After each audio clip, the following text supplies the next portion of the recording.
Parfois, une connexion spéciale avec quelqu'un se produit, et vous vous demandez si cette personne partage les mêmes sentiments. C'est une situation délicate où vous souhaitez préserver une amitié précieuse, tout en ne voulant pas manquer les signes d'intérêt qu'elle pourrait montrer. Cette situation est assez courante. Comprendre les pensées d'une autre personne peut être un défi intrigant. Cependant, grâce à la réflexion et à la foi, nous pouvons trouver des conseils. Bien que la Bible n'aborde pas explicitement la question de quelqu'un qui vous aime en secret, elle nous enseigne à vivre avec intégrité et à avoir confiance dans le plan de Dieu. Donc, alors que nous discutons de ce sujet, rappelons-nous de vivre à la lumière de Christ. Se reposer et avoir confiance en la providence divine est essentiel. Ne laissez pas l'incertitude dominer vos pensées et émotions. Gardez le Christ au centre de tout ce que vous faites. Décrypter les pensées et les sentiments de quelqu'un n'est pas une tâche facile. Souvent, nous nous retrouvons perdus dans un labyrinthe d'émotions, essayant de trouver des indices sur ce qui se passe dans l'esprit de l'autre personne. Cependant, les actions de cette personne peuvent offrir une petite fenêtre sur ses émotions. Rappelez-vous que les actions ne racontent pas toujours toute l'histoire, mais elles peuvent indiquer un schéma qui nous donne une idée des sentiments de la personne.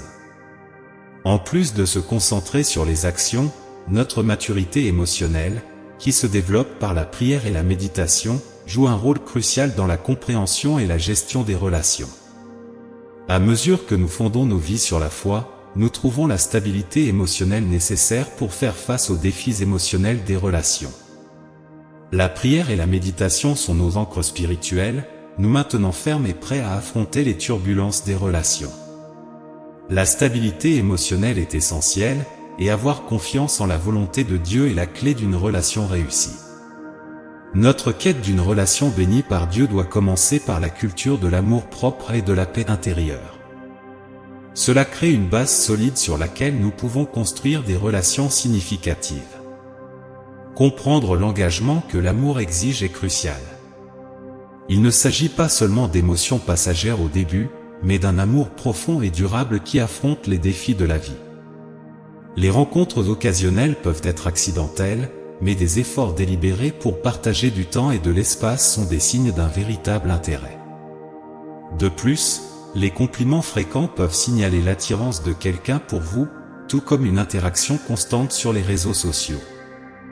En fin de compte, les relations sont uniques et doivent être abordées avec prière, patience et discernement. Ils nous permettent de refléter l'amour et la grâce de Dieu envers les autres, en créant des relations profondes enracinées dans la foi et le respect. Donc, dans votre recherche d'une relation bénie par Dieu, concentrez-vous sur la vie selon sa volonté et ayez confiance en son plan divin. Rappelez-vous que le véritable amour nécessite engagement et dévouement, mais c'est un voyage gratifiant qui peut conduire à une vie bénie et significative aux côtés de la personne que Dieu a mise sur votre chemin. En somme, alors que nous naviguons dans ce labyrinthe de pensées et d'émotions, rappelons-nous que la véritable boussole qui nous guide sont nos actions et notre foi en Dieu. Bien que nous ne puissions jamais déchiffrer complètement les pensées d'une autre personne, nous pouvons regarder ses actions comme un reflet fragile mais significatif de ses sentiments. Cependant, ne nous perdons pas seulement dans le décodage des actions, concentrons-nous plutôt sur notre maturité émotionnelle, construite par la prière et la méditation. Tout comme un navire a besoin d'une ancre pour résister aux tempêtes, notre foi est l'ancre spirituelle qui nous maintient fermes dans les tourbillons émotionnels des relations.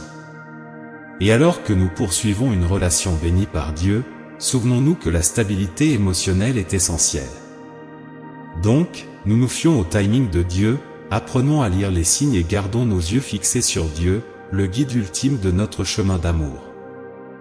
Notre voyage d'amour ne concerne pas seulement les incertitudes et les défis, mais aussi l'amour de soi, la patience et le discernement.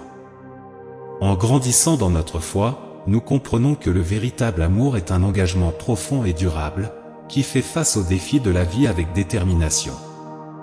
Et en cultivant cet amour, rappelons-nous que des efforts fréquents et délibérés pour partager le même espace ne sont souvent pas une coïncidence, mais des signes d'intérêt.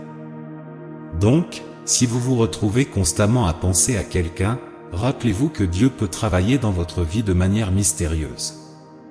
Ne vous perdez pas dans l'obsession, mais concentrez-vous plutôt sur la manière dont cette personne affecte positivement votre vie et votre croissance spirituelle. Permettez à Dieu de guider vos pas et gardez votre foi en sa sagesse et en son plan parfait. En fin de compte, ayez confiance que, comme dans tout dans la vie, Dieu vous façonne pour un but plus grand et une relation bénie par lui.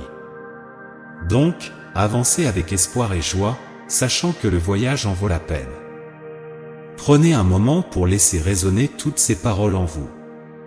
Souvenez-vous que vous êtes aimé et protégé par l'univers.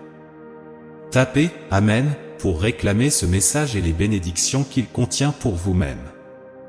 Essayez de laisser un commentaire positif pour d'autres spectateurs qui pourraient également avoir besoin d'un coup de pouce de positivité dans leur journée. L'univers le voit comme un acte de gentillesse qui nourrit le cycle du bon karma. Vous répandez de la positivité et recevez en retour les bénédictions de l'univers. Élevons-nous mutuellement et créons ensemble des ondes de bonne énergie. Amen.